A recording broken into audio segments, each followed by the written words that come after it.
अस्सलाम वालेकुम दोस्तों, फलक अपनी न्यू वीडियो के साथ उम्मीद करती हूँ आप सब खैरियत से होंगे और बहुत अच्छे होंगे। फ्रेंड्स, मैंने ना अपने छोटे किड्स के कहने पे ना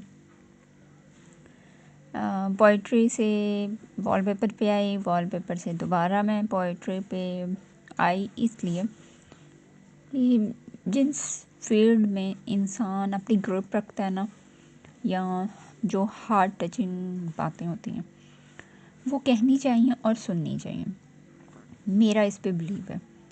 तो मैंने सोचा, जो इतने सारे दिलों की बातें हैं, जो मेरी भी बातें हैं, जो दिल के तार आपके छिड़ते हैं वो दिल के तार हमारे भी छिड़ते हैं, तो क्यों ना दिल की बातें की जाए और आपके साथ कुछ पोइट्री, कुछ अच्छी इन्फॉर्मेशन, कुछ बातें शेयर की जाए।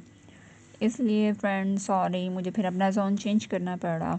अगर आपको ये मेरा ज़ोन अच्छा लगा तो प्लीज़ मुझे अपनी राय से आगाह कीजिएगा, क्योंकि बात हमेशा वही असर करती है जो दिल से निकले।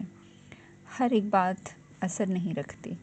तो मेरे चैनल का अब न्यू नेम है voice of millions of heart. तो उम्मीद करती हूँ आपको अच्छा लगेगा। दिल की बातें होंगी यहाँ पे, कुछ आप सुनाएंगे अपनी, कुछ हम सुनाएंगे अपनी, तो मिलके एक दूसरे का दुख दर्द भी बांटेंगे और इंशाल्लाह खुशियाँ भी। छोटा सा इंट्रो मेरे न्यू चैनल का।